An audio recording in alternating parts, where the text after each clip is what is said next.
అందరికీ నమస్తేనుల్లా welcome to MR media Telangana. ఎట్లున్నారో అందరూ మంచుకున్నారా? నేనైతే మంచుకున్నానుల్లా. ఇలా పొద్దుగాలటి నుంచి ఇప్పటిదాకా ఏమేమి ముచ్చట్లైనా ఏం కథ అన్నీ అరుచుకొనొద్దాం. అరుచుకొనొచ్చే ముంగట మీరు ఒక లైక్ కొట్టురి, షేర్ కొట్టురి, ఎంఆర్ మీడియా తెలంగాణ ఛానల్ని సబ్స్క్రైబ్ చేసుకొని నాకు సపోర్ట్ ఇస్తారని మనస్ఫూర్తిగా కోరుకుంటున్నా. మీ ఒక్క సబ్స్క్రైబ్ నాకు ఎంతో సపోర్ట్ని ఇచ్చినట్టు అవుతుంది. రైట్, ఇలా పొద్దుగాలటి నుంచి 7 దాకా ఏమేమి ముచ్చట్లైనా ఏం కథ అని చూసినట్లయితే హైడ్రాలో డ్రైవర్ పోస్టుల ఖాళీలు ఏర్పడ్డాయట. ఇక ఈ డ్రైవర్ పోస్టుల ఖాళీల కోసము దాదాపు 200 మంది అప్లికేషన్లు పెట్టుకున్నారట. ఈ 200 మందిలా దాదాపు కానిస్టేబుల్ కొలువులకు అప్లై చేసి కొద్ది మార్కులతోని కానిస్టేబుల్ కొలువులకు దూరమైన వాళ్ళు ఎవరైతే ఉంటారో వాళ్ళకి ఎక్కువ ప్రియారిటీ ఇస్తూ ఉన్నారట. హైడ్రాలో కొలువుల కోసం ఎగబడతా ఉన్నారట జనం. మరి నోటిఫికేషన్లు ఎక్కువైతున్నాయి అని చెప్పేసి మాట్లాడినోళ్ళు, నోటిఫికేషన్లు ఎక్కువైతున్నాయి అని చెప్పేసి ఉద్యోగాలు వద్దు అని మొత్తుకున్నోళ్ళు, మరి హైడ్రాలో డ్రైవర్ల కొలువుల జాతర అని చెప్పేసి పెట్టంగానే ఇట్లా ఎందుకు కుప్పలు ఎగబడతా ఉన్నారో రేవంత్ రెడ్డి గారే సమాధానం చెప్పాలి. ఇవాళ ఏమంటున్నాడు మన రేవంత్ రెడ్డి సార్? నేను ఎక్కువగా ఉద్యోగాలు ఇత్తా అంటున్నా, సంవత్సరం లోపే 2 లక్షల ఉద్యోగాలు భర్తీ చేస్తామని అనుకున్నా. నేను భర్తీ చేస్తా అంటే మొత్తం మీద నిరుద్యోగులే వద్దంటాన్రు, నిరుద్యోగులే వింటలేరు మాట అని చెప్పేసి ఒక ముచ్చట తీసుకొచ్చిర్రు కదా. కానీ ఈ హైడ్రాల ఇవేసిరు పోస్టులు వేసిరు, డ్రైవర్ పోస్టులు. ఇక వాళ్ళ ఎవరికి ఎక్కువ ప్రియారిటీ ఇస్తారు అంటే కానిస్టేబుల్ కొలువులకు అప్లై చేసి కొద్ది మార్కులు దూరం ఉన్న వాళ్ళు ఎవరైతే ఉంటారో వాళ్ళకి ఎక్కువ ప్రియారిటీ ఇస్తూ ఉన్నారట. రైట్, ఇక బ్రేకింగ్ న్యూస్ అని చెప్పుకోవాలి ఇదొకటి. ఎందుకంటే రేవంత్ రెడ్డి సార్ అధికారంలోకి వచ్చినప్పటి నుంచి రాష్ట్రంలో ఏమన్నా చేసిండయ్యా అని అంటే ఎక్కువగా చెప్పుకోదగ్గ పని ఏమన్నా చేసిండయ్యా అంటే బదిలీల బంతాట కొనసాగించుకుంటా ముందడికి పోయినా, అంతకుమించి ఏమీ లేదు. బదిలీలు ఈ శాఖ నుంచి బదిలీ చేసి ఈ శాఖలో మంచిగా కుదురుకుంటా ఉన్నారు, ఆ శాఖలో మంచిగా పనితనం చూపెడతా ఉన్నారు అన్న నేపథ్యంలో ఇంకో శాఖలకు బదిలీ చేసుడు, ఇంకో జాగలకు బదిలీ చేసుడు. ఇక ఇంకో జాగల మంచిగా పనిచేస్తారు, ఇంకా కుదురుకుంటున్నారన్న నేపథ్యంలో అక్కడి నుంచి ఇంకో జాగలకు బదిలీ చేసుడు. ఇట్లాంటి కార్యక్రమాలతోనే ముంగడికి పోతా ఉన్నాడు రేవంత్ రెడ్డి సర్కార్. తాజాగా 77 మంది పోలీస్ ఆఫీసర్లను బదిలీ చేసుకుంటా నిర్ణయం తీసుకున్నది. మరి ఎందుకు పోలీస్ ఆఫీసర్లను బదిలీ చేయాలి, ఐఏఎస్ ఆఫీసర్లను బదిలీ చేయాలి, ఐపీఎస్ ఆఫీసర్లను బదిలీ చేయాలి, డీజీపీలను బదిలీ చేయాలి? ఇట్లాంటి కార్యక్రమాలు ఎందుకు ముంగడి పెట్టుకొని పోతా ఉన్నాడు రేవంత్ రెడ్డి అని అయితే అర్థమైతలేదు. మొత్తం మీద తాను ఎవరైనా చెప్తే వినకపోతే మాత్రం ఒక్క నిమిషం కూడా ఆ శాఖలో ఆయన కొనసాగడానికి లేదు అని చెప్పేసి అధికారులకు ఆదేశాలు జారీ చేస్తారట. జారీ చేసిన ఎంబటి మేఘాల మీద పని అయిపోతుందట. ఇక రైట్, బదిలీల బంతాట ఈ బదిలీల బంతాటనే కొనసాగిస్తా ఉన్నాడు. గత 17 నెలలుగా రాష్ట్రంలో 77 మంది ఏసీపీలను డిఎస్పీలను బదిలీ చేస్తూ ఉత్తర్వులు జారీ చేసిన డీజీపీ అని చెప్పేసి ఇక్కడ వార్త చూస్తూ ఉన్నాం. మొత్తం మీద బదిలీ చేస్తూ ఉన్నారు, బదిలీల బంతాట కొనసాగుతూ ఉన్నది. డీజీపీ ఉత్తర్వులు జారీ చేసిండ్రు. మరి ఈ 77 మందిని ఎందుకు బదిలీ చేసిండ్రు ఏం కథ అని అయితే తెలియదు. ఈ 77 మందిని అయితే బదిలీ చేసుకొని ఊకున్నారు. ఇక ఒక ఇంపార్టెంట్ ముచ్చట చెప్పాలనల్లా, ఇవి కథనాలు వస్తున్నాయి బయటకు. మనం చూసినాం పెద్దపల్లి ఎంపీ గడ్డం వంశీకృష్ణకు సంబంధించి సరస్వతి పుష్కరాలలో ప్లకార్డులు పట్టుకొని నిరసన వ్యక్తం చేసిండ్రు. ఏది దళిత ఎంపీకి అవమానం, పుష్కరాలకు ఆహ్వానం తెలపలేరు, దళిత ఎంపీకి అవమానం కలిగేటట్లు చేసిండ్రు రేవంత్ రెడ్డి అని చెప్పేసి రేవంత్ రెడ్డి ఎదుటనే ప్లకార్డులు పట్టుకొని గడ్డం వివేక్ వెంకటస్వామి కొడుకు ఎంపీ వంశీ మొత్తం మీద వాళ్ళ అనుచరులతోనే అక్కడ ధర్నా చేపించిండ్రు రేవంత్ రెడ్డి ఎదురుగాని. దీని వెనుక పెద్ద కథనే ఉన్నదట. పిలవలేదు కావచ్చు, ప్రోటోకాల్ పాటించలేదు కావచ్చు. గందుకే మొత్తం మీద ప్రోటోకాల్ పాటించకపోవడం వాస్తవం. ఈ ప్రోటోకాల్ పాటించకపోవడానికి గల కారణం ఏంది? పెద్దపల్లి ఎంపీ వంశీని సరస్వతి పుష్కరాలకు ఆహ్వానించకపోవడం ఏంది? ఒక దళిత ఎంపీని చిన్న చూపు చూడడం ఏంది అని చెప్పేసి కథనాలు బయటకు వచ్చినప్పుడు ఇక్కడ కొన్ని అంశాలు బయటకు వస్తూ ఉన్నాయి, తెర మీదకి వస్తూ ఉన్నాయి. ఆ అంశాలు ఏంటంటే గడ్డం వివేక్ వెంకటస్వామికి ఒక ఛానల్ ఉన్నది. ఆయన ప్రత్యేకత ఏంటంటే 3 పార్టీలు మారిండ్రు. 3 పార్టీలు మారినప్పటికి కూడా తనకంటూ ఒక గుర్తింపు ఉన్నది. కాకా కుటుంబం అంటే ఒక గుర్తింపు ఉన్నది. ఆ మారినప్పటికి కూడా విజయం ఆయనను వరించింది. ఇంకా ఎట్లనో ఏ విధంగా గెలిచిండ్రో ఏం కథనో తెలియదు కానీ విజయం అయితే ఆయనను వరించింది. ఆయనకు ఒక ఛానల్ ఉన్నది. ఉద్యమ కాలం తర్వాత చురుగ్గా ఆ ఛానల్ చాలా వేగవంతంగా డెవలప్ అయింది, మనం చూసినాము. మొత్తం మీద ఎన్నో కథనాలు ఎన్నో ప్రోగ్రామ్స్ ఆ ఛానల్ వేదికగా నడుస్తాయి. అయితే అందులో ఒక ఎడిటర్ ఉంటారట. ఆ ఎడిటర్ ఏం చేసిందంటే ఇన్ని రోజులు జీతాలు తీసుకునేదట, ఇప్పుడు జీతం వద్దు, నాకు భాగస్వామ్యం కావాలి, సంస్థ ఎదుగుదలలో నా పాత్ర కూడా ఉన్నది అని చెప్పేసి తెగేసి చెప్తా ఉన్నారట. ఆ ఎడిటర్ వివేక వెంకట స్వామికి చెప్తా ఉన్నారట, నాకు భాగస్వామ్యం కావాలి, ఆ సంస్థ ఎదుగుదలలో నా పాత్ర కూడా ఉన్నది, మీరు జీతం ఇస్తా అంటే తీసుకోండి, నాకు జీతం అవసరం లేదు, అందులో వాటా కావాలని చెప్పేసి అనే వరకు గడ్డం వివేక వెంకట స్వామి నోరు తెరిచి మౌనంగా ఉండిపోయిందట. ఈ అంశం మీద ఏం సపోర్ట్ చేయలేడట, సల్ చేయలేడట. అయితే ఈ విషయం అట్లా పోయి ఇట్లా పోయి గడ్డం వంశీ దాకా పోయింది, ఎంపీ దాకా పోయింది. ఎంపీ దాకా పోగానే ఛానల్ వ్యవహారాలలో తలదూర్చొద్దు, ఛానల్ విషయాలు మీకు అవసరం లేదు అని చెప్పేసి ఆ సదరు ఎడిటర్కు వార్నింగ్ కూడా ఇచ్చిండ్రట. వార్నింగ్ ఇస్తే ఆయలుకుంటారా? ఊకోరు. ఈ ముచ్చట్ను రేవంత్ రెడ్డి దాకా చేరేసిండ్రట. రేవంత్ రెడ్డి ఊకుంటారా?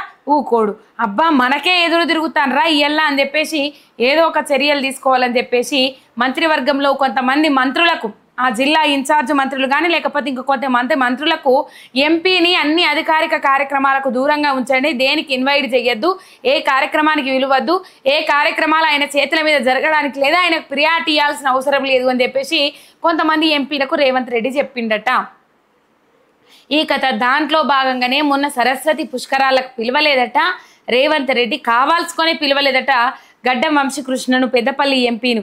ఇప్పుడు ఏం చేస్తా ఉన్నాడు? దళిత ఎంపీకి అవమానము, ఒక అగ్రకులాల ఆధిపత్యాలలో, అగ్రకుల నాయకుల ఆధిపత్యంలో ఒక దళిత ఎంపీ అవమానానికి గురైండు, అవమానాలు ఎదుర్కొంటా ఉన్నాడు అని చెప్పేసి దళితులతో ఒక ప్రోగ్రామ్ డిజైన్ చేసే ప్లాన్ మీద ఉన్నాడట, దళిత సంఘాలతో ఒక ప్రోగ్రామ్ డిజైన్ చేసే ప్లాన్ మీద ఉన్నాడట గడ్డం వంశీకృష్ణ. ఇప్పటికే పరోక్షంగా రేవంత్ రెడ్డి సర్కార్ మీద ఆ సంబంధిత ఛానల్లో కథనాలు ప్రసారం అవుతా ఉన్నాయట. పెద్ద ఎత్తున ఇదే కార్యక్రమం జరిగింది. ఇది అన్నట్టు అసలు కథ. ఆ ఎడిటర్ ఎవరైతే ఉంటారో దాంట్లో భాగస్వామ్యం కావాలని అడగడం, ఆ భాగస్వామ్యం కావాలని అడగడం వెనుక రేవంత్ రెడ్డి హస్తం. వీళ్ళు నయ్యనే వరకు రేవంత్ రెడ్డి మీ కథ ఎట్లా చూసుకోవాలని అట్లా చూసుకుంటా బిడ్డ అని చెప్పేసి వీళ్ళ మీద కక్షపూరిత రాజకీయాలు సాధించడం. ఇప్పటికీ మంత్రి పదవి కోసం ఆశపడతా ఉన్నాడు గడ్డం వివేక వెంకట స్వామి. ఈ మధ్య కాలంలో చూసినాం మనము, దాదాపు వాళ్ళు మల్రెడ్డి, గడ్డం వివేక వెంకట స్వామి, ప్రేమ్ సాగర్ రావు ఒకరికొకరు బహిరంగంగానే విమర్శలు చేసుకున్నారు. ప్రేమ్ సాగర్ రావు బహిరంగంగా విమర్శలు చేస్తే మొత్తం మీద గడ్డం వివేక వెంకట స్వామి పేపర్ ప్రకటనలు అవి ఇవి ఇచ్చిండ్రు. కాకా కుటుంబం అంటే అట్లా ఇట్లా అని చెప్పేసి, కాకా కుటుంబం ఇలా కాంగ్రెస్ పార్టీలకు వస్తేనే ఆయన ప్రేమ్ సాగర్ రావు ఏం మాట్లాడిండ్రు, ఇలా ఆ పార్టీలు ఈ పార్టీలు మారాచిరోళ్లకు మంత్రి పదవి ఇస్తా అంటే ఊకునేది లేదు, నాకు ఎట్లా మంత్రి పదవి ఇయ్యారో చూస్తా అని చెప్పేసి ఆయన మాట్లాడితే పార్టీలు మారిండ్లు అట్లా ఇట్లా అని చెప్పేసి మాట్లాడాల్సిన అవసరం లేదు. రేవంత్ రెడ్డి నా ఇంటికి వస్తేనే నేను పార్టీలో జాయిన్ అయినా, ఉట్టిగా ఏం జాయిన్ కాలే. కాకా కుటుంబము అక్కడి నుంచి పెద్దపల్లి నుంచి చేవేళ్ళ నుంచి కాంగ్రెస్ పార్టీలో జాయిన్ అయితేనే మనకు మనగడ ఉంటుంది, కాంగ్రెస్ పార్టీ అధికారంలోకి వస్తుంది అని అంటేనే ఇవాళ నేను కాంగ్రెస్ పార్టీలో జాయిన్ అయినా మంత్రి పదవి ఇచ్చేది ఇయ్యంది అని చెప్పేసి అధిష్టానం నిర్ణయిస్తుంది, మీరెవరు నిర్ణయించడానికి అని చెప్పేసి వాళ్ళిద్దరి మధ్య వాగ్వాదం నడిచింది.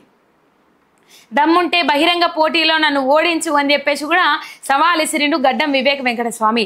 ఈ నేపథ్యంలో మంత్రి పదవి ఆశిస్తున్న నేపథ్యంలో మంత్రి పదవి నుంచి గండం రావాలి, మంత్రి పదవి నుంచి థ్రెట్ రావాలి, లేకపోతే అధికారుల నుంచి థ్రెట్ రావాలి అనుకోని విధంగా ఆయన ఛానల్లో పనిచేసే ఒక ఎడిటర్ రూపంలో థ్రెట్ వచ్చి పడ్డది. ఆయన భాగస్వామ్యం అడగడం వెనుక రేవంత్ రెడ్డి హస్తమే ఉన్నది అని చెప్పేసి చాలా ఆలస్యంగా గ్రహించిందంట గడ్డం వివేక వెంకట స్వామి. మరి ఇది ఏడికి దారి తీస్తుంది, ఏడు దాకా పోతుంది అనేది మనం రేపు చూద్దాం. సరస్వతి పుష్కరాలకు ప్రోటోకాల్ పాటించకుండా గడ్డం వివేక వెంకట స్వామిని ఆహ్వానించకపోవడానికి, కొడుకు వంశకృష్ణను ఆహ్వానించకపోవడం వెనుక కారణం ఇదేనట. ఛానల్లో భాగస్వామ్యం ఆయన సంబంధిత వ్యక్తులకు ఇయ్యకపోవడమేనట. ఈ కథ ఇట్లా నడుస్తూ ఉన్నది. ఇక ప్రభుత్వం మాకు ఏమో చేశామని గొప్పగా చెప్పుకుంటున్నారు, వాళ్ళు ఏమీ చేయలేదు. ఆసుపత్రికి పోతే డాక్టర్లు కనీసం సిపిఆర్ కూడా చేయలేదు, మేమే ఆ సిపిఆర్ చేసుకున్నాము. కేటీఆర్కు తమ గోడు వెళ్ళబోసుకున్న బాధిత కుటుంబాలు ఈ ఇష్యూ మీద ఢిల్లీలోని ఎన్హెచ్ఆర్సీకి పోయి కొట్లాడదామని మాట ఇచ్చిన కేటీఆర్ అని చెప్పేసి ఇక్కడ వార్త చూస్తూ ఉన్నాం. ఇక మళ్ళా కరోనా ఏదైతే ఉన్నదో అది పడగ విప్పుతా ఉన్నది, పంజా విసురుతా ఉన్నది. విధ్వంసం సృష్టించిన విధ్వంసం అంతా ఇంత కాదు. కరోనా 2019 నుంచి 21 దాకా 22 ఎండింగ్ దాకా సృష్టించిన విధ్వంసం అంతా ఇంత కాదు, మళ్ళా కరోనా పంజా విప్తా ఉన్నది. దాదాపు దేశవ్యాప్తంగా ప్రపంచంలో అక్కడక్కడ కరోనా పంజా విప్తా ఉన్నది. ఇప్పుడు లేటెస్ట్గా మహేష్ బాబు వల్ల సోదరి ఎవరైతే ఉంటారో శిల్పా శిరోద్కర్కు కోవిడ్ పాజిటివ్ వచ్చిందని చెప్పేసి డైరెక్ట్ ఆమె ఖాతాలో పోస్ట్ చేసింది సోషల్ మీడియా వేదిక నుంచి. రైట్, మొత్తం మీద కోవిడ్ మళ్ళా పంజా విసురుతా ఉన్నది. మరి అంతకుముందు కూడా ఈ మెడికల్ మాఫియా నడుస్తూ ఉన్నది, కావాల్సుకొని ఇట్లా దుష్ప్రచారం చేస్తుర్రనే అంశాలు తెర మీదకి వచ్చినాయి. కాకపోతే ఇక్కడ కోవిడ్ మాత్రం మళ్ళా వస్తూ ఉన్నదట. ఇంకా కొన్ని రోబో కదా 1.0 2.0 అన్నట్లు అది కూడా రూపాంతరాలు చెందుకుంటా ఎక్కువగా బలాన్ని సమకూర్చుకుంటా ముందడికి వస్తూ ఉన్నదట. ఎందుకైనా మంచిది జాగ్రత్తలు తీసుకోండి. మీకు డౌట్ అనిపించిన కాడ మాస్క్ వాడుండ్రి. జర ఇబ్బందికరమైన పరిస్థితుల నుంచి దూరంగా ఉంటే మంచిది. ఇమ్యూనిటీ పెంచుకోండి. ఎక్కువగా బలమైన పోషకాహారాన్ని తీసుకుంటే మంచిది. రైట్, ఈ వార్త. గుల్జార్ హౌస్ విషాదం, హైడ్రాదే పాపం. డిజాస్టర్ మేనేజ్మెంట్ను గాలికి వదిలేసి ల్యాండ్ సెటిల్మెంట్లో హైడ్రా బిజీ. ప్రత్యేక ఫైర్ సేఫ్టీ వింగ్ను జిహెచ్ఎంసీ నుండి ఈవీడీఎంకు బదిలీ చేసిన ప్రభుత్వం గత ఏడాది ఈవీడీఎం విభాగాన్ని చెరువులు భూముల సంరక్షణ అంటూ హైడ్రాగా మార్చిన రేవంత్ రెడ్డి. ఇక రేవంత్ సర్కార్ హైడ్రాగా మారిన తర్వాత డిజాస్టర్ మేనేజ్మెంట్ను పక్కన పెట్టి బుల్డోజర్లతో బిజీలో పడ్డాడు. ఇక ఈ బిజీలో పడంగానే ఫైర్ సేఫ్టీపై కనీస సమీక్షలు చేయని హైడ్రా ఫైర్కు సంబంధించి కొన్ని వాహనాలు, అన్ని వాహనాలు అని చెప్పేసి కొన్ని వాహనాలు తెప్పించారు. అప్పుడు ఆ ఫైర్కి సంబంధించి ఫైర్ యాక్సిడెంట్లకు సంబంధించి కొన్ని వాహనాలు తెప్పించారు. ఇలా వాహనాలు ఏడబోయినాయి తెలియదు. నిన్న గుల్జార్ హౌస్ దగ్గరికి వచ్చిన దాంట్లో ఫైర్ ఇంజన్లో నీళ్ళే లేవని చెప్పేసి మాట్లాడుతూ ఉన్నారు. కొంతమంది ఆరోపణలు చేస్తూ ఉన్నారు. మరి ఇది ఎంతవరకు వాస్తవం ఎంతవరకు అవాస్తవం అని తెలియదు. మొత్తం మీద ఫైర్ ఇంజన్లో నీళ్లు లేవు. అక్కడికి వచ్చిన దగ్గర ఆక్సిజన్ మాస్కులు లేవు. అంబులెన్స్లు ఏవైతే ఉంటాయో ఆ అంబులెన్స్లో ఆక్సిజన్ మాస్కులు లేవట. ఈ పరిస్థితి, ఈ సిచ్యువేషన్. రైట్, మన రేవంత్ రెడ్డి సారు అందాల పోటీలని పెట్టుకున్నారు. ఈ అందాల పోటీల నిమిత్తం ఎన్నో విమర్శలు వచ్చినాయి. ఒకవైపు ఉద్రిక్తల వాతావరణం నడుస్తూ ఉన్నది. ఉద్రిక్తతల మధ్య భారత్ పాక్ వాతావరణం ఉన్నది. ఈ మధ్య కాలంలో మీరు ఈ పోటీలు పెట్టడం అవసరమా, ఆ పోటీలు పెట్టడం అవసరం అని చెప్పేసి చాలా విమర్శలు లేవనెత్తిండ్రు. ఇంకా అది ముందుగాల షెడ్యూల్ అయిన ప్రోగ్రామ్ అనుకున్నారా, ఏం కథన తెలియదు. హైడ్రా నుంచి రూపాయి ఆమ్దాన్ లేదు మనకు. ఇంకా మనదే రూపాయి ఖర్చు అవుతా ఉన్నది. రూపాయి కాడ 5 రూపాయలు ఖర్చు అయినాయి. ఎందుకంటే రూపాయి ప్రభుత్వం పెట్టాలని నిర్ణయించుకున్నప్పుడు 4 రూపాయలు స్పాన్సర్స్తో పెట్టాలని చెప్పేసి నిర్ణయం తీసుకున్నారు. ఆఖరి జాలకు రేవంత్ రెడ్డి చేసిన దురసు మాట్లాడిన మాటలకు ఆ స్పాన్సర్స్ ఎవరైతే ఉన్నారో ఆ స్పాన్సర్స్ 2 చేతులు ఎత్తేసిండ్రు. దివాలా తీసిన రాష్ట్రానికి, ఆగమైతున్న రాష్ట్రానికి, రూపాయి లేని రాష్ట్రానికి మేము పెట్టుబడి ఏమిటికి పెట్టాలని చెప్పేసి వాళ్ళు అసహనం వ్యక్తం చేసి ఈ అందాల భామల పోటీలకు వాళ్ళు ఎవరైతే ఖర్చులు భరిస్తామన్నారో వాళ్ళు 2 చేతులు లావట్టేసిండ్రట.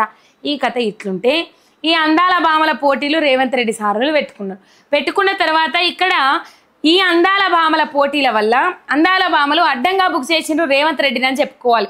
ఈ సంవత్సరంన్నర పొద్దుల, ఈ 17 నెలల పొద్దుల రేవంత్ రెడ్డి సర్కారు ఓ కట్టడం కానీ, ఓ నిర్మాణం కానీ, ఓ ప్రతిష్టాత్మకమైన కట్టడం కానీ ఏమీ చేయలేదు. అభివృద్ధి కార్యక్రమాలు ఏమీ పెట్టుకోలేదు అనేది ఇక్కడ క్లియర్ కట్గా అర్థమవుతా ఉన్నది. దాంట్లో డౌట్ అనుమానం ఏం లేదు, క్లియర్. నిన్న డ్రోన్ ద్వారా రైతు రాజు అని చెప్పేసి, ఆరోగ్యశ్రీ అని చెప్పేసి ఇంకా కొన్ని పథకాలు వాళ్ళు ఏం చేసిండ్రు, డ్రోన్ ద్వారా వాళ్ళు అందాల భామలకు చూపెట్టిరు. నిన్న దాంట్లో నిజం లేదని చెప్పేసి యావత్తు తెలంగాణ సమాజానికి తెలిసింది. అయిపోయింది. నిన్నటి దాంట్లో ఏమన్నా నిజం ఉన్నదానోళ్ళ ఇలా అందాల పోటీలు అని చెప్పేసి అట్లా పెట్టి వాళ్ళత్తాయి, ఇట్లా పెట్టి వాళ్ళత్తాయి అని చెప్పేస్తే వీళ్ళు రూపాయి పెట్టుబడి పెట్టి ఇలా ఒక కట్టడం కట్టింది కానీ, ఒక అభివృద్ధి కార్యక్రమం చేసింది కానీ లేదు. నిన్న కొన్ని ప్రాంతాలలో తిరిగిండ్రు విదేశాల నుంచి వచ్చిన అందాల భామలు. సెక్రటేరియటు ఇటు పోతే బుద్ధ భవనము, ఇంకా కొన్ని జాగాలు పోతే యాదాద్రి ఆలయము, ఇటు పోతే కమాండ్ కంట్రోల్ సెంటర్ను చూసి వాళ్ళు ముగ్ధులైనరట. సుందరి మనులందరూ వామ్మో ఏమి కట్టడాలు ఇవి అని చెప్పేసి. పోయిన కాడాలు ఉట్టిగానే ఊకుంటారా వాళ్ళు? ఇవి ఎవరు కట్టించిర్రు, ఎప్పుడు కట్టించిర్రు అని చెప్పి చరిత్ర తెలుసుకోవాలని ఆరాట పడతారు కదా. అక్కడ పండితులు వాళ్ళు వీళ్ళు ఉండి యాదాద్రి గుడి గురించి చెప్తే ఎవరు కట్టించిరంటే కేసీఆర్ కట్టించిండ్రు. కేసీఆర్ కట్టించిందంటే హూ ఈజ్ కేసీఆర్ అని వాళ్ళు అడిగితే ఒక ఉద్యమ నాయకుడు, తెలంగాణ రాష్ట్రాన్ని సాధించిన వ్యక్తి, తెలంగాణ రాష్ట్రానికి తొలి ముఖ్యమంత్రి అని చెప్పేసి అక్కడ ఉన్నోళ్ళందరూ ఎక్స్ప్లెనేషన్ ఇస్తారట. బూమరాంగ్ అయిండు కదా రేవంత్ రెడ్డి, టెన్షన్లో పడ్డాడు కదా. ఏమీ కట్టలేదనేది రేవంత్ రెడ్డి వచ్చిన అధికారంలోకి వచ్చిన నుంచి ఏమీ కట్టడాలు నిర్మించలేదు, ఒక అభివృద్ధి కార్యక్రమం చేయలేదు అనేది ఇక్కడ ఒక అంశం క్లియర్ అయింది. నెంబర్ 2, రేవంత్ రెడ్డి పేరు తెలవలన వాళ్ళు కేసీఆర్ పేరే తలచిండ్రు. ఎందుకు కేసీఆర్ పేరు తలచిండ్రు అంటే కేసీఆర్ ఆనవాళ్ళు అక్కడ ఉన్నాయి, కేసీఆర్ హయాంలో నిర్మించిన కట్టడాలు అక్కడ ఉన్నాయి. ముగ్ధులను చేసి ఒక్క దగ్గర కట్టిపడేటట్లు చేసే సెక్రటేరియట్ కానీ, కమాండ్ కంట్రోల్ కానీ, ఇటు పోతే యాదాద్రి గుడి కానీ, ఇవన్నీ ఒక్క దగ్గర మనిషిని కట్టిపడేస్తాయి. ఇంత పెద్ద పెద్ద కట్టడాలు, ఇంత అరుదైన కట్టడాలు. సచివాలయాన్ని చూస్తే ఏమనిపిస్తుంది, అలా అమెరికా వైట్ హౌస్ను తలపించదు, ఇంకా దాని మీద మనదే నయం అనిపిస్తుంది. ఎందుకంటే ఎప్పుడు అమెరికా వైట్ హౌస్ను చూడలేదు కాబట్టి. ఇట్లాంటి సిచ్యువేషన్, ఇట్లాంటి పరిస్థితి, ఇదేవరు కట్టించిర్రు అదేవరు కట్టించిర్రు అని చెప్పేసి పోయిన కాడాలు అడిగే వరకు ఇది కేసీఆర్ కట్టించిండ్రు, కేసీఆర్ హూ ఈజ్ కేసీఆర్, ఎవరు కేసీఆర్ అని అడిగిన నేపథ్యంలో ఆయన తెలంగాణ తొలి ముఖ్యమంత్రి, మాజీ ముఖ్యమంత్రి, తెలంగాణ రాష్ట్రాన్ని సాధించిన వ్యక్తి అని చెప్పేసి అక్కడ సమాధానాలు చెప్పినట్ట చాలా మంది వీళ్ళు అడిగిన వాళ్ళకి అడిగిన వాళ్ళ రైట్. మొత్తం మీద గొప్ప పనులు చేసిన నాయకులు పేరు చిరస్థాయిగా నిలిచిపోతుందని పెద్దలు ఊరికి అనలేదు. 10 ఏళ్ల కేసీఆర్ పాలన ఆనవాళ్ళను చేర్పడం ఎవరి వల్ల సాధ్యం కాదని ఎప్పటికప్పుడు నిరూపితమవుతానే ఉన్నది. నిన్న సెక్రటేరియట్ దగ్గర, కమాండ్ కంట్రోల్ దగ్గర దిగిన ఫోటోలు సోషల్ మీడియాలో వైరల్ అయ్యే వరకు బీఆర్ఎస్ నాయకులందరూ కేసీఆర్ ఆనవాళ్ళు, కేసీఆర్ అంటే అభిమానం ఉన్నోళ్ళందరూ, కొంతమంది తెలంగాణ ప్రజలు కేసీఆర్ ఆనవాళ్ళు లేకుండా చేస్తా అన్నావు కదా రేవంత్ రెడ్డి, ఇలా కేసీఆర్ ఆనవాళ్ళు ఎక్కడికి పోయినా కనబడతా ఉన్నాయి, ఎక్కడ చూసినా కేసీఆర్ ఆనవాళ్ళే కనబడతా ఉన్నాయి అని చెప్పేసి వాళ్ళు మాట్లాడినరు. చాలా మంది సోషల్ మీడియా వేదికగా ఎక్కడి నుంచన్నా ఒక పోస్ట్ వస్తే ఆ పోస్టులను రీపోస్టులు కొట్టుకుంటా ఇలా కేసీఆర్ ఆనవాళ్ళు లేకుండా చేస్తా అన్నావు రేవంత్ రెడ్డి, కేసీఆర్ పేరు వినబడకుండా చేస్తా అన్నావు రేవంత్ రెడ్డి, ఇప్పుడు జై నీకు సాధ్యమవుతుంది అని చెప్పేసి చాలా మంది మాట్లాడుతూ ఉన్నారు. ఎవరి వల్ల సాధ్యం కాదని ఎప్పటికప్పుడు నిరూపితం అవుతానే ఉన్నది. తాజాగా అలాంటి ఆసక్తికరమైన ఘటన ఒకటి నిన్న జరిగింది. వివరాల్లోకి వెళితే మిస్ వరల్డ్ కంటెస్టెంట్లు నిన్న తెలంగాణ నూతన సచివాలయము, పోలీస్ కమాండ్ కంట్రోల్ సెంటర్ను సందర్శించిండ్రు. సచివాలయం ఎదుట 112 దేశాల అందాల బామ్మల ఫోటోలకు ఫోజులు కూడా ఇచ్చిండ్రు. అలాగే పోలీస్ కమాండ్ కంట్రోల్ సెంటర్లోకి వెళ్ళి అక్కడ శాంతి భద్రతలపై command control centre director Kamalasan Reddy power point presentation వీక్షించిర్రు అని చెప్పేసి రైట్. వాళ్ళు పోయి ఇవి విదేశాలకి వచ్చిరు కాబట్టి 112 దేశాలకి వచ్చిరు కాబట్టి 112 దేశాలకు తెలంగాణ కీర్తి, తెలంగాణ పరపతి, తెలంగాణ స్థాయి కేసీఆర్ హయాంలో నిర్మించిన కట్టడాలు చేరినట్టే కదా ఇలా. అందుకే ఏడవైనా కేసీఆర్ అనే పదం వినబడ్డది తప్ప ఇంకో పేరు వినవల్లే. ఏడవైనా కేసీఆర్ హయాంలో కట్టిండ్రు ఇవన్నిటిని అని చెప్పేసి చెప్పిర్రు కానీ ఇంకో మాట వినవల్లే. రేవంత్ రెడ్డి కట్టిండని చెప్పేసి, కాంగ్రెస్ నాయకులు కట్టిరని చెప్పేసి ఎక్కడైనా వల్లే, ఎందుకంటే కట్టలేరు కాబట్టి. ఇక పాపం రేవంత్ రెడ్డి సార్ను పొగిడిపించుకోవాలని వస్తుంటుందట. ఇక ఈ కట్టడాల దగ్గరికి దోలుకపోయే వరకు ఎవరు కట్టిరు అనే వరకు కేసీఆర్ అని చెప్పేసి నినాదాలతో వాళ్ళు పోయిన జాగలల్లా కేసీఆర్ పేరు వినబడ్డదట, కేసీఆర్ మాట వినబడ్డదట. ఇక మరి రేవంత్ రెడ్డి సార్కు నిద్ర పడుతుందో లేదో అని చెప్పేసి ఈ అంశాల మీద సెటైర్లు వేసుకుంటా ఉన్నారు రైట్. ఇది ఇక్కడ కనబడతా ఉన్నది. ఇక పొట్టు దండుకున్నారు కాంగ్రెస్ నాయకులు అని చెప్పిన అప్పుడే నేను ఘోరంగా దండుకున్నారు. వాళ్ళు ఎందుకు దండుకున్నారో ఏం కథనో తెలియదు. ఇక రేవంత్ రెడ్డి కాళ్ళు మొక్కిండు tribal welfare department secretary IAS షరతు అని చెప్పేసి. ఆయన ఎందుకు మొక్కిండు, మరి ఎందుకు బొక్కబుద్ధి అయిందో తెలియదు కానీ మొత్తం మీద కాళ్ళు అయితే మొక్కిండు. అప్పుడు నన్ను సన్నాసి అని తిట్టారు, నేను సన్నవడ్లు వండించమని చెప్పినప్పుడు ఈ సన్నవడ్లు వండించమంటున్నాడు అని నన్ను అవహేళన చేసిండ్రు అని చెప్పేసి రేవంత్ రెడ్డి మాట్లాడుతూ ఉన్నాడు. ఆడవైనా ఆయన మాటలు అంతే ఉంటాయి. మాటల్లో మార్పు రాదు, చేతల్లో మార్పు రాదు. యావత్తు దునియా చూస్తూ ఉన్నది, యావత్తు సమాజం చూస్తూ ఉన్నది అనేది అయితే ఆయనలో మార్పు రాదు అనేది ఇక్కడ క్లియర్ కట్గా తెలుస్తూ ఉన్నది. ఇక గుజరాత్లో బ్రిడ్జి కూలిపోయి 140 మంది చచ్చిపోతున్నట్ట. జగ్గారెడ్డి ఏమనలేదట, కాంగ్రెస్ పార్టీ నాయకులు బీజేపీని ఏమనలేదట. అందుకని ఇలా గుల్జార్ హౌస్ ఘటన విషయంలో కూడా రేవంత్ రెడ్డిని ఏమనద్దట బీజేపీ నాయకులు. అంతే కదా జగ్గారెడ్డి చెప్పి ముచ్చట. అప్పుడు గుజరాత్లో బ్రిడ్జి కూలిపోయి 140 మంది చచ్చిపోతే మేము ఏమనలేదు, ఇప్పుడు 17 మంది చచ్చిపోతే కూడా మీరు ఏమనద్దు అని చెప్పేసి దోస్తాను కుదుర్చుకుంటా ఉన్నాడు జగ్గారెడ్డి. ఈ కథ ఉన్నది. ప్రాణాలు గాల్లో కలిస్తే ఏమనద్దట వాళ్ళను. ఈ కథ, ఈ పరిస్థితి రైట్.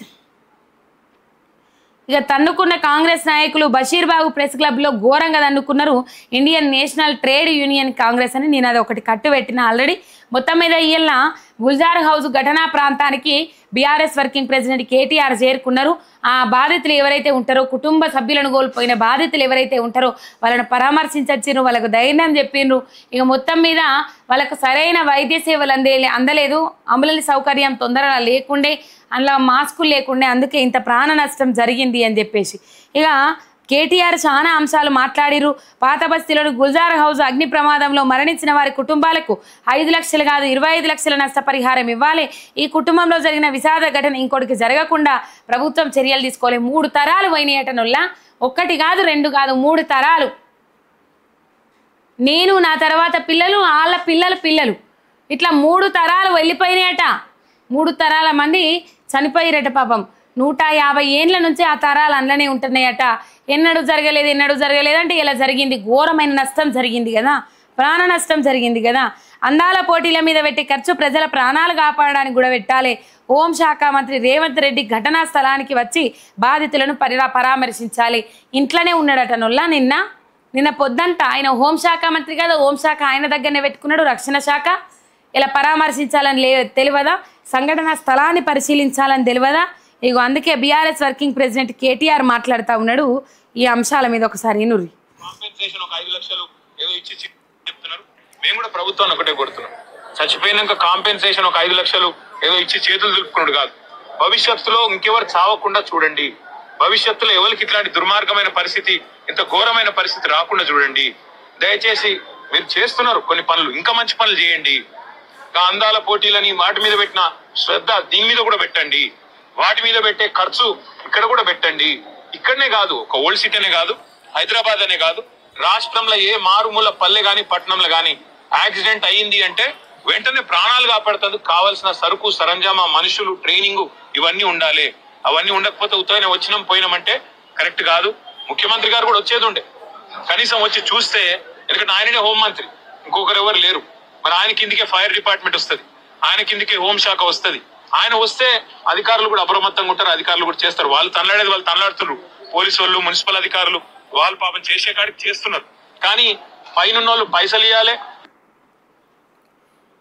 రైట్, మొత్తం మీద ఈ పరిస్థితి చూస్తా ఉన్నాం. హోంశాఖను ఆయన దగ్గర పెట్టుకొని ఇది వరకు సంఘటన స్థలాన్ని పరిశీలించలే.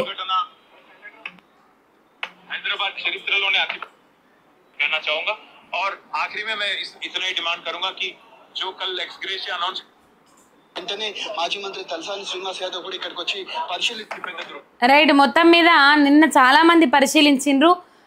అక్కడ ఘటనా స్థలానికి చేరుకున్నారు. ఇది హైదరాబాద్ చరిత్రలోనే ఎప్పుడు చూడనంతగా పెద్ద ప్రమాదం. 17 మంది చనిపోయిన రోజుల 3 తరాలు అందులోనే పోయినాయి. చిన్నపిల్లలు ఉన్నారు అందులో. చాలా బాధ అనిపించింది. ఎవరి అయినా ప్రాణాలే కానీ 1 సంవత్సరం 2 సంవత్సరం 4 సంవత్సరాలు 5 సంవత్సరాలు 7 సంవత్సరాల పిల్లలు కూడా ఉన్నారట. చాలా బాధ అనిపించింది. ఇక జూన్ 1 నుంచి తెలుగు రాష్ట్రాల్లో సినిమా థియేటర్లు బంద్. జూన్ 1 నుంచి సినిమా థియేటర్లు బంద్ చేయాలని ఎగ్జిబిటర్ల కీలక నిర్ణయం. తెలుగు ఫిల్మ్ ఛాంబర్లో సమావేశమైన తెలంగాణ, ఆంధ్ర ఎగ్జిబిటర్లు. హాజరైన నిర్మాతలు దిల్రాజ్, సురేష్ బాబు సహా 60 మంది ఎగ్జిబిటర్లు. అద్దె ప్రాతిపదికన సినిమాలను ప్రదర్శించలేమని తేల్చి చెప్పిన ఎగ్జిబిటర్లు పర్సంటేజ్ రూపంలో చెల్లిస్తేనే సినిమాలు ప్రదర్శిస్తామని నిర్మాతలకు లేఖ రాయాలని ఎగ్జిబిటర్ల తీర్మానం అని చెప్పేసి ఇక్కడ వార్త. ఇక జగిత్యాల నుంచి బీఆర్ఎస్ పార్టీ బీఫామ్ మీద గెలిచి కాంగ్రెస్ పార్టీ కండువా కప్పుకున్నాడు కదా సంజయ్ కుమార్, జగిత్యాల ఎమ్మెల్యే సంజయ్ కుమార్. ఆ జగిత్యాల ఎమ్మెల్యే సంజయ్ కుమార్ గురించి జీవన్ రెడ్డి ఒక అంశం మాట్లాడతారు చూడండి.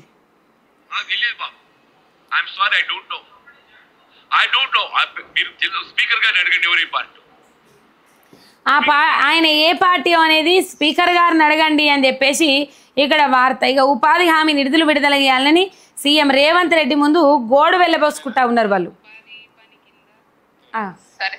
సరేనా సార్, ఉపాధి పని కింద కొద్దిగా అమౌంట్ లేట్ చేస్తాం తల్లి. కేంద్రం అక్కడ నుంచి కొంత డబ్బులు కొద్దిగా అది చేస్తాం. ఆయనకు అడగద్దు, అడుగుతా కోపం వస్తుంది. ఆయనకు చేస్తామంటారు కానీ ఆయనకు అడగద్దు. మొత్తం మీద అడుగుతే మస్తు కోపం వస్తుంది. అయితే సార్ ఎవరో అంటారు, నా సార్ ఎదురుగానే ఉన్నారు. ఇవన్నీ పొద్దున్నాక చూసినాం అనేది ఆలోచన ఉండిపోయింది. సార్ వాళ్ళు వచ్చేసి ఇక్కడ ల్యాండ్ భూములు చూడడము వచ్చి పక్కకు బట్టి విక్రమార్క చెప్తా ఉన్నారు సార్ వాళ్ళు వచ్చి అంటే ఆ సార్ వాళ్ళు ఎవరో కాదు, ఆ సార్ వాళ్ళు ఇల్లే అని చెప్పేసి. రైట్. ఇక అది ఇందిర సౌరగిరి జల వికాసం పథకము ప్రారంభించిన సీఎం రేవంత్ రెడ్డి. నాగర్ కర్నూలు జిల్లా మన్ననూరు ఐటీడీఏ పరిధిలోని ఆమ్రాబాద్ మండలం మాచారంలో పథకాన్ని ప్రారంభించిన సీఎం రేవంత్ రెడ్డి రాష్ట్రంలో అటవీ హక్కుల చట్టం కింద 6.69 లక్షల ఎకరాల విస్తీర్ణానికి దాదాపు 2.30 లక్షల మంది ఎస్టీ రైతులకు పోడు పట్టాలు మంజూరు చేసిన రేవంత్ రెడ్డి అని చెప్పేసి ఇక్కడ వార్త చూస్తూ ఉన్నాం. రైట్. మొత్తం మీద ప్లాంట్లను ఏర్పాటు చేసి కొన్ని రిబ్బన్లు కత్తిరించి కొన్ని ఏర్పాటు చేసిండ్రు. ఎస్టీలకు పోడు పట్టాల మంజూరు చేసిండ్రు. సరే కొద్దో గొప్ప చేసుకుంటూ పోతా ఉన్నారు కొన్ని పనులు. కాకపోతే అంత ధ్యాస పనుల మీద పెట్టుకుంటా ముందడికి పోతే మంచిగుంటుంది. ఈ ప్రతీకార రాజకీయాలు మానేసి ప్రజల వైపున దృష్టి పెడితే మంచిగుంటుంది. ఇప్పటికే జనాలలో తీవ్రమైన వ్యతిరేకత వచ్చింది. ఇప్పటి నుంచి కొద్ది పనులు చేసుకుంటా మీరు ముంగడికి పోతే జర వ్యతిరేకత తగ్గించుకున్న వాళ్ళు అవుతారు. ఇక జగిత్యాలలో బీఆర్ఎస్ పార్టీ చేర్కిల కార్యక్రమంలో మాజీ ఎంపీ వినోద్ కుమార్ మాట్లాడుతుండ్రు. కరెక్ట్ రేవంత్ రెడ్డి పేరు తీయగానే కరెంటు తుట్టుకుమన్నది. ఒకసారి వినోద్ కుమార్ గారు మాట్లాడింది వినండి. మీరు చేస్తారని చెప్పి ఆలోచన చేసండి రేవంత్ రెడ్డి.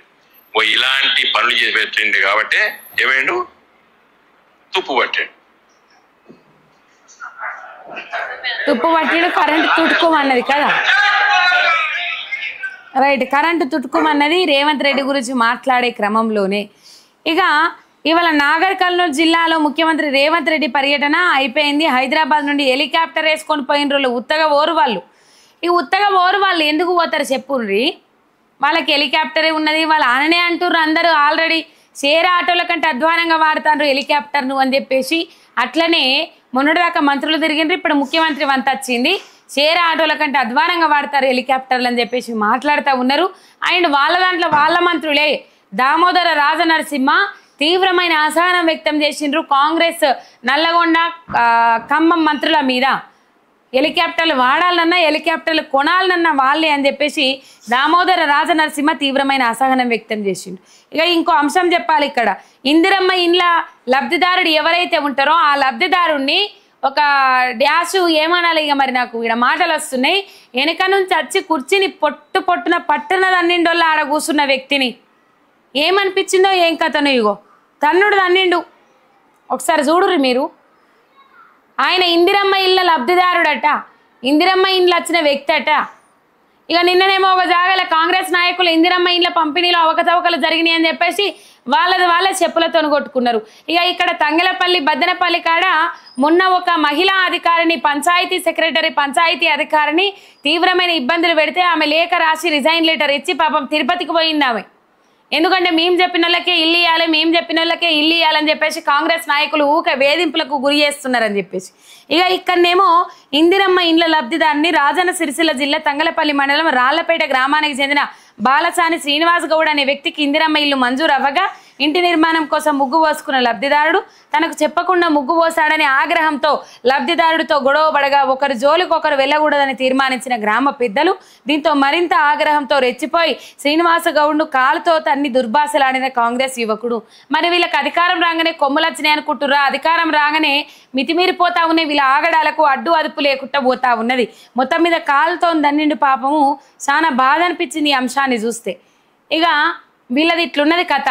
ఇందిరమ్మ ఇండ్లు కట్టింది లేదు, ముగ్గు పోసింది లేదు. 70,000 మందికి పత్రాలు ఇస్తే 33,000 మంది ముగ్గు పోసుకుంటే 1,250 మంది వాళ్ళు బేస్మెంట్లు లేపుకుంటే 40,000 మందికి ఇంకా పత్రాలు ఇచ్చిన పాపాన పోలేదు. ఇంకా సెకండ్ విడతలు వస్తుందో థర్డ్ విడతలు వస్తుందో అని చెప్పేసి ఎదురు చూస్తూ ఉన్నారు. ఇందిరమ్మ ఇండ్ల కోసం ఎదురు చూసేటోళ్ళు, ఇల్లు లేనోళ్ళు, ఇల్లు లేని నిరుపేదలు ఎదురు చూస్తూ ఉన్నారు. ఉన్నోళ్ళకే 2 పేర్లు రాస్తూ ఉన్నారట, ఉన్నోళ్ళకే ఇండ్లు ఇస్తూ ఉన్నారట, కాంగ్రెస్ కార్యకర్తలకే ఇస్తూ ఉన్నారట, కాంగ్రెస్లో తిరిగేటోళ్ళకే ఇస్తూ ఉన్నారట. అసలైన పేదలను పట్టించుకోవట్లేదట. ఇంత తక్కువ దినాలన్నా గిట్లా పేదోళ్ళ మీద మీ జులుం చూపెట్టే బదులు ఓ బుక్కడి కమ్మి దినాల మీ ఇంట్లోనే జర తక్కువ వండమని చెప్పాలి, తక్కువ వేయమని చెప్పాలి. ఆడికేళ్ళు ఈడున్నోడు లేచి పట్టుకున్నదంతే పాపం లేచి నిలబడ్డాడు ఆయన. ఇంతగానం ఎందుకు నీకు చెప్పే ముగ్గు పోయన్నా అంటే ఇందిరమ్మ ఇండ్లు లబ్ధి అయినది సాక్ష్యం అయినా కూడా నీకు చెప్పే ముగ్గు పోయాలి, నీకు చెప్పే ఇటుక బిడ్డ పెట్టాలి, నీకు చెప్పే వాటి పరస్తరి చేయాలి, నీకు చెప్పే వాటికి నీళ్ళు పోయాలి. లేకపోతే ఆఖరికి వాళ్ళ ఇంట్లోనూ చిన్న పోరగాన్లు బయటకు పోవాలన్నా నీకు చెప్పే తోలుకపోవాలన్నా ఇయ్యాల. ఇంతగానం ఎందుకు అట్లా జులుం ప్రవర్తిస్తూ ఉన్నారు? కాంగ్రెస్ నాయకుల ఆగడాలు అంతా ఇంతగావు మితిమీరిపోతున్నాయి. రానున్న రోజులలో రాను రాజుగుర్రం గాడిదైనట్లు మొత్తం మీద ఇట్లా చెలరేగిపోతూ ఉన్నారు. ఎక్కువ ఇసుక గుట్టలు ఎక్కడ కనబడ్డా అక్కడ క్వారీలు పెడతా ఉన్నారు, మట్టిలు తవ్వుతూ ఉన్నారు. ఇలా చూసినాం మనం జగిత్యాల జిల్లాలో ఇంకో దగ్గర పొద్దుగాలనే చెప్పినా ముచ్చట. క్వారీలు పెడతా ఉన్నారు, ఇసుక అక్రమంగా తవ్విస్తూ ఉన్నారు, గుట్టను మొత్తం చీల్చి చెండాడుతూ ఉన్నారు. ఆ సిచ్యువేషన్ ఇవి ఈరోజు ప్రధానంగా మనకు హైలైట్ అయిన వార్తలు. రేపటి ముచ్చట్లతోని మళ్ళీ కలుసుకుందాం. అంతవరకు మీరు చూస్తూనే ఉండుర్రి మీ ఎంఆర్ మీడియా తెలంగాణ. చూస్తులందరూ ఒక లైక్ కొట్టుర్రి, షేర్ కొట్టుర్రి. ఎంఆర్ మీడియా తెలంగాణ ఛానల్ని సబ్స్క్రైబ్ చేసుకోండి. శనార్థి.